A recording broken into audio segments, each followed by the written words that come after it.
حضرت حذیفہ بن یمان اگر جنازہ پڑھتے تو لوگ پڑھتے، وہ نہ پڑھتے تو لوگ جنازہ نہ پڑھتے۔ حضرت حذیفہ بن یمان کہتے ہیں جناب عمر فاروق کی خلافت کے آخری ایام تھے، کچھ دنوں کے بعد وہ شہید ہو گئے۔ فرماتے آدھی رات کا وقت تھا، میں گھر میں سویا تھا بڑا بے فکر، اچانک میرے دروازے پہ دستک ہوئی، میں گھبرا کے اٹھا، اتنی رات کو کون آیا؟ کہتے ہیں قربان جاؤں، دروازے پہ گیا تو امیر المومنین فاروق اعظم دروازے پہ۔ میں نے کہا عمر کوئی حکم تھا تو مجھے بلا لیتے۔ کہنے لگے میں نا امیر بن کے نہیں آیا، تیرا ویر بن کے آیا ہوں۔ امیر المومنین کی حیثیت سے سرکاری کام سے بلاتا تو وہاں بلاتا، مجھے ایک ذاتی کام پڑ گیا۔ کہتے میں نے عمر کو گھر کی اندر بلا کے چارپائی پہ بٹھایا، میں نے کہا حضور میں غریب آدمی، میں کیا آپ کے کام آ سکتا ہوں؟ تو کہتے ہیں انہوں نے نا مجھے ساتھ بٹھا لیا، پھر میرا ہاتھ پکڑ لیا، کہنے لگے تو عمر کو جانتا ہے؟ عمر جھوٹ نہیں بولتا۔ تو جانتا ہے؟ تو عمر وعدوں کا پکا ہے۔ کہا حضور جانتا ہوں۔ کہا میں اس وقت آیا ہوں جب دیکھ بھی کوئی نہیں رہا۔ حضرت حذیفہ بن یمان کہتے ہیں پریشان ہو گیا، حضور پہلیاں نہ بجھوائے، مہربانی کر بتائیں کدھر آئے ہیں؟ حضرت عمر فاروق فرمانے لگے 65 سال کا ہو گیا ہوں، 63 میں چل رہا ہے، داڑھی سفید ہو گئی ہے، البک گیا، اٹھ فریدہ ستیا، داڑھی آ گئی پور، اگا نیڑے آ گئی، پیچھا رہ گئی دور، اب قبر اشر کا معاملہ صاف نظر آنے لگا ہے۔ کہا حضور مجھ سے کیا چاہتے ہیں؟ حضرت عمر رو پڑے، کہنے لگے آج میں عشاء کے بعد نکلا ہوں تو نبی پاک کے صحابہ مجھے نیک کہہ رہے تھے، پھر میں نے بچوں کی ماں سے اور بچوں سے بھی پوچھا ہے، وہ بھی مجھ سے راضی ہیں، پر حذیفہ تیرے ساتھ نبی پاک راز کی باتیں کرتے تھے، سچ بتا کہیں عمر کا نام منافقوں میں شامل تو نہیں؟ سچ بتا ان منافقین میں تو شامل نہیں، کہیں اوپر سے تو نہیں سارا کچھ؟ حضرت حذیفہ بن یمان کہتے ہیں میں باپ کے مرنے پہ اتنا نہیں رویا جتنا عمر کے سوال پہ رویا۔ میں قدموں میں بیٹھ گیا، میں نے کہا نہیں عمر یہ تو میں نے نہیں سنا، لیکن یہ میں نے نبی پاک سے ضرور سنا ہے کہ میرے بعد اگر کوئی نبی ہوتا تو عمر ابن خطاب ہوتا۔ یہ میں نے اپنے کانوں سے سنا ہے کہ عمر جس گلی سے گزرے شیطان رستہ بدل جاتا ہے۔ نبی کریم علیہ السلام نے فرمایا کہ جبریل امین 950 سال میرے عمر کی شان بیان کرے تو عمر کی شان ختم نہیں ہوتی۔ 950 سال اگر حضرت جبریل بھی بیان کریں تو یہ مقام ہے سیدنا فاروق اعظم کا۔ اللہ تبارک و تعالیٰ نے جس طرح سارے نبیوں میں شان حضور کو عطا فرمائی، اسی طرح تمام نبیوں کے حواریوں میں سب سے زیادہ شان حضور کے غلاموں کو عطا فرمائی۔ قرآن مجید میں اللہ کریم نے فرمایا یا ایھا الذین آمنوا قوا انفسکم واہلیکم نارا، فرمایا اے ایمان والو خود بھی جہنم کی آگ سے بچو اور اپنے گھر والوں کو بھی دوزخ کی آگ سے بچاؤ۔ حضرت عمر فاروق نے جب یہ آیت نازل ہوئی تو فوراً عرض کیا یا رسول اللہ صلی اللہ علیہ وسلم اس کا کیا مطلب ہے کہ خود بھی دوزخ کی آگ سے بچو اور اپنے گھر والوں کو بھی بچاؤ؟ تو نبی کریم علیہ السلام نے فرمایا عمر اس کا مطلب یہ ہے کہ جن چیزوں کا اللہ رسول تمہیں حکم دیتے ہیں تم اپنے گھر والوں کو ان چیزوں کا حکم دو، اور جن چیزوں سے اللہ رسول تمہیں منع کرتے ہیں تم اپنے گھر والوں کو بھی ان چیزوں سے منع کرو۔ حضرت عمر فاروق کی زندگی میں جو چیز آپ کو بہت زیادہ ملے گی نا وہ یہ ہے کہ آپ نے جتنا کڑا احتساب محاسبہ باہر والوں کا کیا ہے نا اس سے زیادہ بڑھ کے اپنا اور اپنے گھر والوں کا کیا ہے۔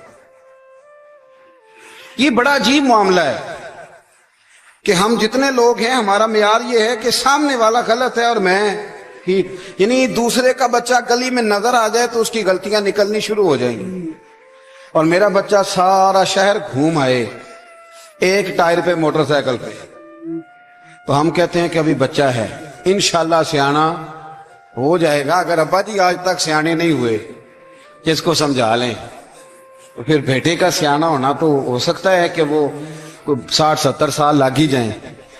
گھر کے اندر جب تک توجہ نہیں ہوتی اور سب سے پہلے جب تک اپنی ذات پر توجہ نہیں ہوتی، میں کہا کرتا ہوں کہ باہر لیکچر چلتا ہے گھر میں عمل چلتا ہے، لیکچر باہر چلتا ہے گھر کے اندر عمل چلے گا۔ باہر تو آپ نے کہہ دیا نماز پڑھا کرو، ختم ہو گئی بات، لیکن گھر میں بچے نماز تب پڑھیں گے جب ان کے والد نماز پڑھیں گے۔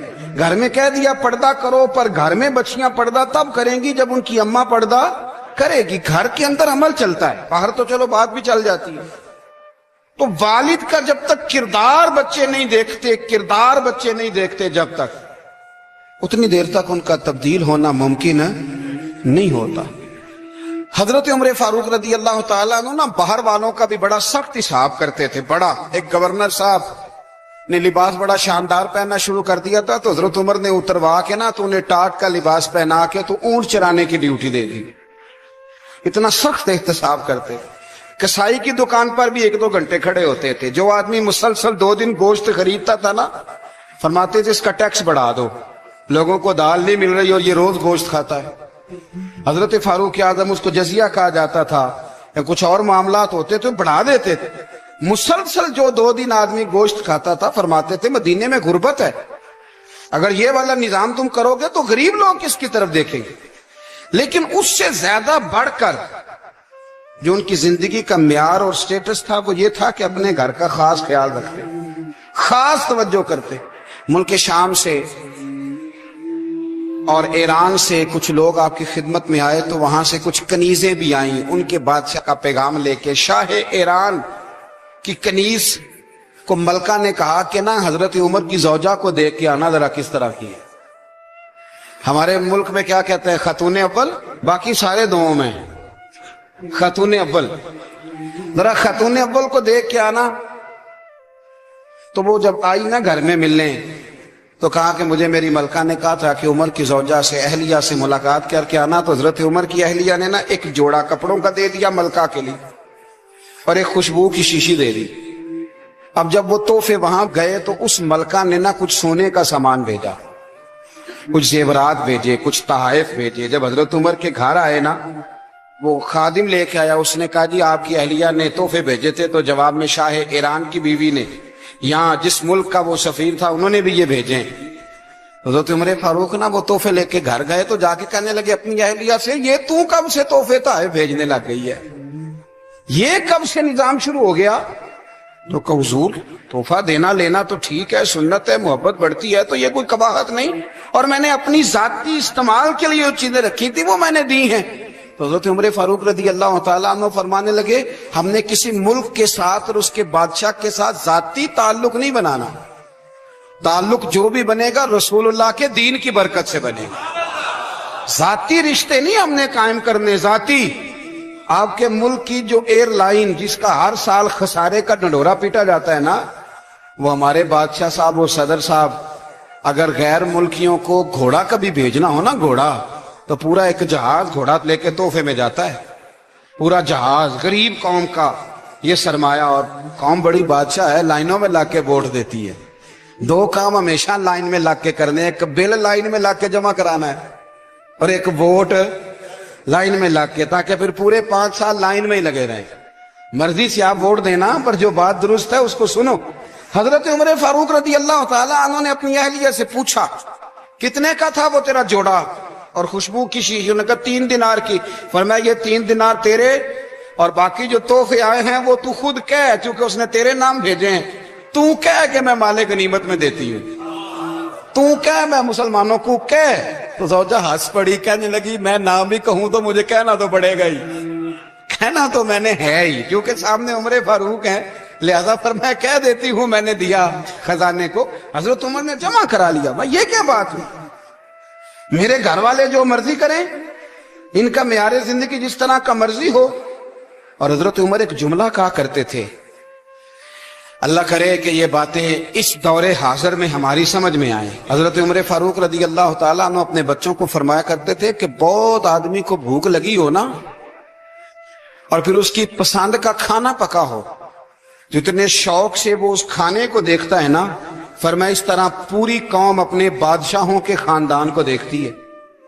اس تیزی کے ساتھ دیکھتے ہیں کہ ان کے گھر میں کیا ہو رہا, ان کا معیار زندگی کیا ہے, ان کا سٹیٹس کیا ہے.